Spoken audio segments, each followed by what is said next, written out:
ఏమిటో తలగిరుసు పిలుపు? సింహాన్ని మించిన శౌర్యం, పులి లాంటి పౌరుషం గల నన్ను నా మోచేతి కింద గంజి తాగే బ్రతికే ఊరకొక్కలు. ఎలక్షన్ లో డిపాజిట్ కోల్పోయిన వారి కన్నా ఇది చూస్తారా? ఈ పాపారావు, మిస్టర్ పాపారావు, మేము తలుచుకుంటే నీ పాపాలు తిట్ట ప్రభుత్వానికి కానుక పంపించగలం. ఇలాంటి ప్రభుత్వాన్ని కలిసి కట్టుగా వచ్చినాను. ఈ పాపారావుని ఏమి చేయడు. నా నేడు తనపై చాలా దూరం పరిగెత్తే ఈ ప్రభుత్వం నేను హత్యలు చేశానని సాక్ష్యాలు దొరికితేనే కదా నన్ను పట్టుకునేది. నాకు వేసేది ఉరి శిక్ష. ఒకవేళ ప్రభుత్వం పట్టుకుని బంధించితే ఏ జైలు గొడవ కూడా ఈ పాపారావును ఆపలేవురా. నువ్వు పువ్వుల్లో దాగి ఉన్న పావుని వేసతోలు కప్పుకున్న పులిలాంటి మనిషి మరి చెప్పా తెలుసు. ఈ పాపారావు వచ్చి భయంకరుడు రాజ్యానికి ఎక్కడ నుండి వచ్చిందిరా దమ్ము? ఏ ప్రభుత్వం ఇచ్చిందిరా మీకు ఈ సైతం? తనదండి ఎవరంటాడే మర్చిపోకు. గడిచిన 4 సంవత్సరాల్లో నువ్వు చేసిన హత్యలో నీకు తెలియకుండా మేము ఫోటోలు ఇచ్చాం. అయ్యే నీ నా తోడుగా నిరూపించే సాక్ష్యాలు.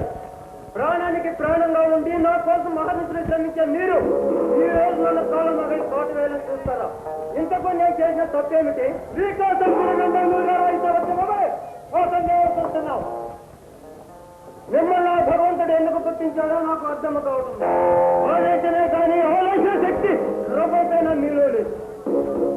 అయితే చేతి కలిపి మమ్మల్ని దూరంగా ఉంచాలని చూస్తున్నావు.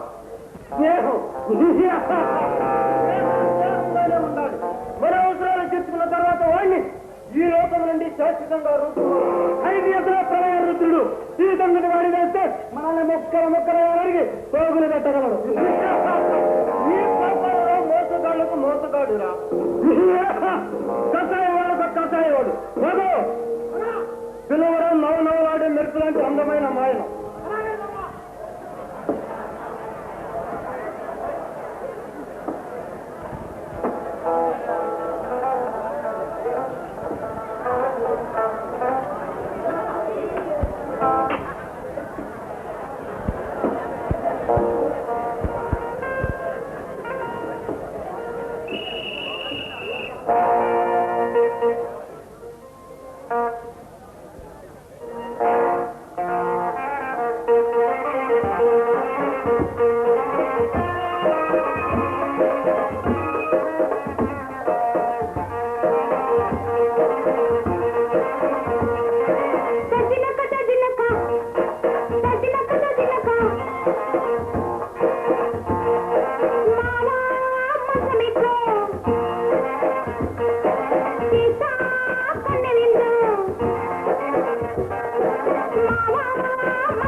ముక్కతో ముట్టించి వడ్డించే చిక్కని పాడిచి పక్కయ్యవే నరదయమ్మ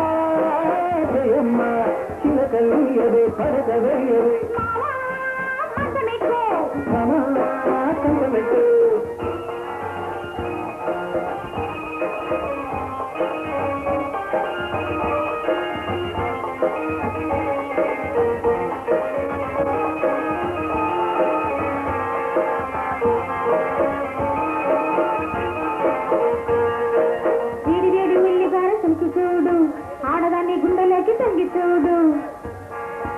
ఊపు మీద ఒక్క ముద్దు ఇచ్చి చూడు, ఉలవచారు వేడి మీద తాగి చూడు.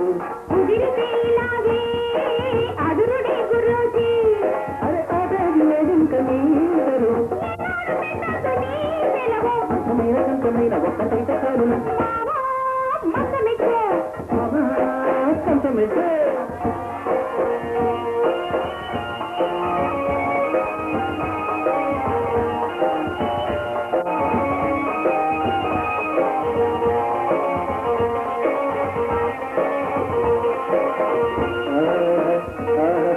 తెల్లకోక చూకులన్నీ గిల్లని నువ్వు తెల్లవ వాళ్ళు కాక మీద ఒక్కటము ముద్దు ముద్దు ముసులాడి దగ్గర ముద్దులమ్మ బొగ్గ మీద పందమే అదే నిలదరిస్తే పడకలో గెలుస్తా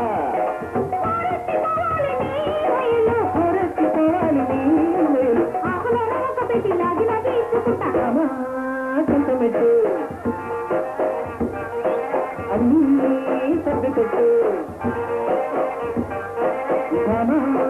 కంటమెట్టు అన్నీ సర్ది పెట్టు ముక్కకు ముద్దిచ్చి వడ్డించవే చిక్కని పారిచ్చి పట్టెయ్యవే జయమ్మ చిలకల్లియవే పడక వేయవే అరకోడి కూరుంది దాచానురా కొడమేలు కురుకుంది ఉంటానురా చేశారా చిల్లి గారెలు రయ్య వేసుడు కంటమెట్టు మంచమెక్కు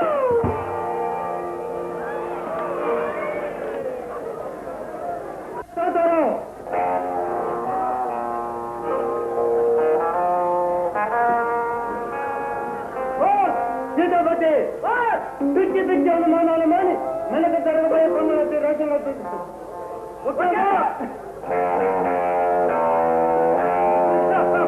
కోడి నాగో కాళ్ళ నాగో లాంటి విరోధులను కాటువేయాలని ప్రయత్నిస్తే వాళ్ళందరికీ సజీవ సమాధి చేశాడు ఈ పాపాల. నేను చేసే ప్రతి పనికి కాలు దువ్వి రంకెలు వేసినాడు గోండ. ఎలాగైనా వాడిని అదంపోతాలని తప్పాలి. ఈ సమాజంపై ఎత్తుకుపై ఎత్తు వేసి కోర్టు సంపాదించాలి.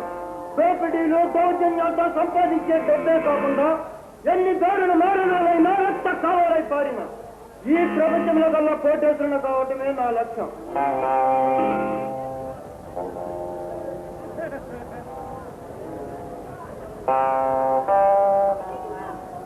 ఎవరు పాపం పుణ్యారావు గారా?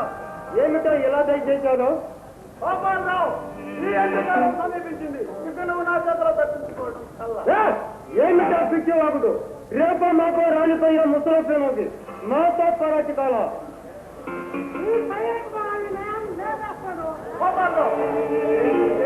చేశాను. ఆస్తి అంశాలు చేసుకొని నీవు ఆనందమైన జీవితాన్ని గడుపుతున్నాను. నా తండ్రికి వెనుక ఆత్మహత్యగా వెలిగే నా కూతురు రాదా 2 రోజుల నుండి కనిపించుకోలేదు. ఏం చూసావు నా కూతురు? ఓహో అజా సంగతి చూడు పుణ్యాలరావు, మన మిత్రమే శ్రీకృష్ణ కుజ్జాల ప్రాణ సేవకులు అంటే వాడు. అలాంటి నీ కూతురు నేను మాయం చేస్తాను. ఇక పాలితులు మాయ మాటలు. నీవు తప్ప ఈ ప్రాంతంలో ఇలాంటి అరాచకానికి పాల్పడేవాడు ఎవడూ లేదు. పుణ్యాలరావు అర్థం లేకుండా నా మీద అభాండాలు వేయకు. సీతను రావణాసుడు ఎత్తుకెళ్ళినట్లే నీ కూతుని ఒక మహానుభావుడు ఎత్తుకెళ్ళాడు. ఎవరు? నా చిట్టి తల్లిని ఎత్తుకెళ్ళిన ఆ పరమ చండాలుడు ఎవరు? పేరు చేసే గుండెపల్లికి వస్తావేమో, అంతటి పిరికివాణి కాదు పాపాల్లో. అయితే విను, వాడి పేరు ఖైదీ భూపాల్. ఖైదీ భూపాల? అవును.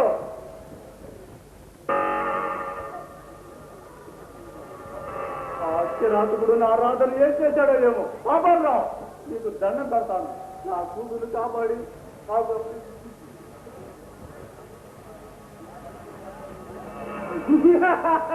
ఇప్పుడు నా మీద కారాలు మీరేలు మీరావు.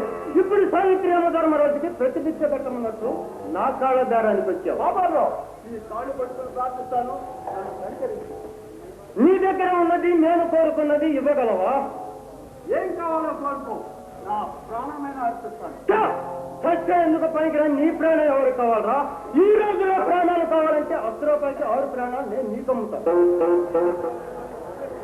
నా ఎందుకు దయించి నా రాధన నాకు అప్పగించు. చనిపోయిన నీ భార్యకు ముత్తడిగా చేయించిన చంద్రహారం నాకు కావాలి. ఇవ్వగలవా? పాపాలరావు జరివాడు అర్జునుడు యుద్ధరంగంలో ఓడిపోతాడేమోనని ఇంద్రుడు కన్నును కోల్చకుండా తీసుకున్నాడు. అలాగే నాకు అవకాశం వచ్చింది అడిగాడు. మర్యాదగా హారాన్ని ఇచ్చి నీ కూతుర్ని రక్షించుకో. ఆ చంద్రహారం ఎక్కువేమీ కాదు, అలాగే ఇస్తాను. అలాగే దానికి నాకు పుణ్యాగా అంటే హారాన్ని జాగ్రత్తగా పట్టుకురా.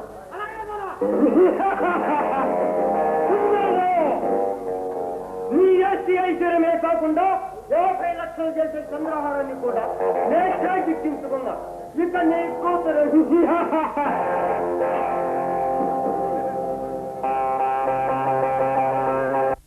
మని చూస్తున్నాడు. డాక్టర్, మీలో వచ్చిన ఈ పరివర్తనకు నేను మిమ్మల్ని ఎంతో అభినందిస్తున్నాను. దొరికాడా ఆ పాపాలకుంట పుణ్యాల్లో? కిరాతకుడు దొరకలేదు డాక్టర్, వాడి ముద్దుల కూతురు దొరికి. వాడి కూతురా? అవును. ప్రతిక్షణం ఖైదీ బొబ్బ తన కుమార్తెను ఏమి చేస్తాడనని వాడు మనోగతతో కుమిలి కుమిలి ఆడవాలి. ఇలాంటి ఆత్మశాసన చేతులు చూడడం నా అదృష్టం. భూపాల్, ఇంతకుముందు నాన్నగారు పేరేంటి? బందిపోటు రుద్రయ్య. కాదు కాదు కాదు, నువ్వు బందిపోటు రుద్ర కొడుకు కాదు, నువ్వు ఒక అనాథవి. ఏమిటి మీరంటున్నది? నేను అనాథన? అవును, బందిపోటు రుద్రే నిన్ను తన తండ్రి కాదు, పెంచిన తండ్రి. తన అంతకుండా వివాహం జరిపిస్తున్నాడు. కానీ పుష్పనగరం పేరు కలుస్తాయి. ఏం జరిగింది? ఒక రోజు సాగుతూ తన అన్నతో నేను ఒకటి ప్రేమించాను, అతని పేరు జగన్నాథం అని చెప్పింది. మోసగాడు దుర్మార్గుడు అయిన జగన్నాథుని ప్రేమించి కోపంతో మండిపడి తన తెలియని మందులు ఇచ్చాడు. తరువాత విశ్వనాథ పరువు పద్ధతి అన్ని మంటల్లో కలిపి ఒకరోజు సాగుతూ 70,000 రూపాయలు నగదు కొంత బంగారం తీసుకుని పెళ్లి కాకుండానే ఆ జగన్నాథుడితో లేచిపోయింది. తరువాత వారిద్దరూ పెళ్లి చేసుకున్నారు. ఆ వ్యక్తిని పెళ్లి చేసుకుని రాత్రి మీద డబ్బు నడుస్తూ ఆమె జీవితంతో ఆడుకుంటూ ఆమె దగ్గర ఉన్న డబ్బు నగదు సోదరం తీసుకుని నిండి చేరనైనా సాగుతుంది. తన ఇంటి నిర్దాక్షిణంగా బయటికి పెట్టాడు ఆ జగన్నాథుడు. నమ్మక ద్రోహి, తనకు జరిగిన అన్యాయాన్ని పరచలేక సావరేమోని సావిత్రి. కానీ కడుపులో అన్న పెట్టి కోసం పట్టారని అన్నగారింటి వెళ్ళింది. డాక్టర్, ఆమె చావుకు కారణం జగన్నాథరావే కదా? అవును, విశ్వనాథం ఆ బిడ్డలనే తన మిత్రులు ఉత్తరగా పొందించి నెల కొంత డబ్బు పంపిస్తున్నాడు. ఈ సమాజం నుంచి కొన్ని అన్యాయం వల్ల రుద్రయ్య బందిపోటు కమ్మరి చెంబల్లో రూపాయలు ఆ బిడ్డలు ఆ బిడ్డ ఎవరో కాదు, నువ్వే. డాక్టర్, నా తల్లి సావిత్రి. అవును, ఇదంతా నాగాల దర్శని ఆశ్చర్యపడుతున్న భూపాల్, నీ తల్లి ఎవరో కాదు, సాక్షాత్తు నా మేత. నా తల్లి మీ నాన్న చెల్లెలా బావా? అయితే నా కన్న తండ్రి జగన్నాథరావు అన్నమాట. భూపాల్, అమాయకురాలను నీ తల్లి జీవితం ఆడుకొని ఆమె ప్రాణాలను పలుకున్న నరహంతుడు ఈ ప్రాంతాలలో ఎక్కడ ఉండవచ్చు. నా తల్లి చావుకు కారణమై నన్ను చేసిన దుర్మార్గుణ్ణి ఏ రాటికైనా కనుగొని వాడిని ముక్కలు ముక్కలుగా నరుకుతాను. ఈ రాష్ట్రంలో మరెవరు ఏ స్త్రీకి ఇలాంటి అన్యాయం చేయాలన్నా ఆ జగన్నాథరావు చావే గుర్తుకు రావాలి. వస్తాను డాక్టర్.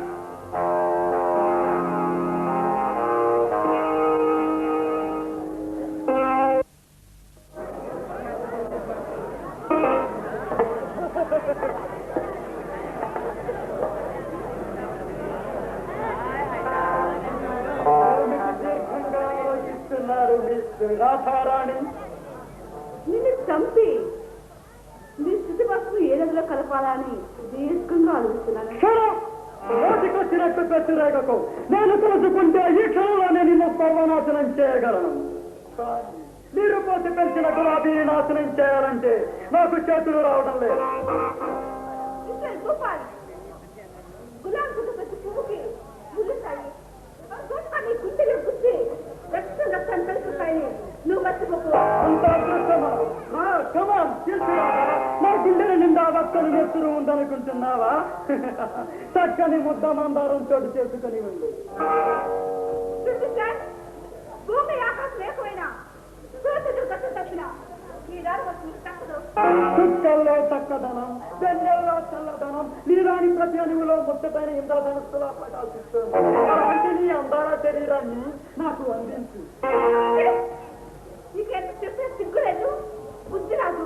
పాలు పొంగే వయస్సే నీది, పంచదార లాంటి మనస్సే నాది. ఇవి రెండు కలుపుకుంటే ఎలా ఉంటాయి మిస్టర్ రాధారాణి? కోపంలో కూడా నీ మొత్తంలో కోటి కాంతులు చిందుతున్నాయి. రా, మక్కువ తీర్చు.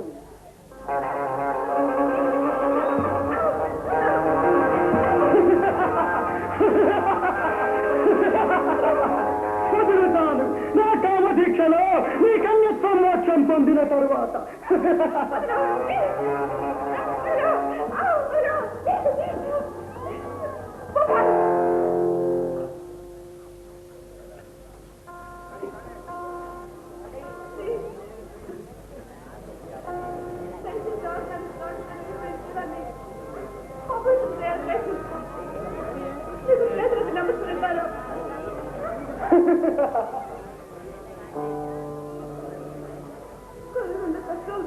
కుటుంబాన్ని సమూలంగా ఆత్మహత్యలు పాల్చేకు. వాట్? ఆత్మహత్య? నీకంతటి కర్మం పట్టింది రాధా. కుబేరుడు లాంటి నేనుండగా అయినా సిల్లిగా మాట్లాడుతావేం? నువ్వు ఇష్టపడితే పెద్దల సమక్షంలో నిన్ను పరిణామాడి నా భాగస్వామిగా చేసుకుంటాను. పండు రాసేది నా హృదయం ఏనాడో పద్దనమైంది. రాధా, నువ్వెన్ని చెప్పినా నన్ను ఏమన్నా సహిస్తాను కానీ నాకు కాకుండా పరాయి దాని నన్న మాట అన్నావా నీ జీవితానికి జనగణమన పరాస్తాను కబద్దా. నా జీవితాన్ని కోపాలు కప్పించాను. గోపాలంటే గొండ నాకు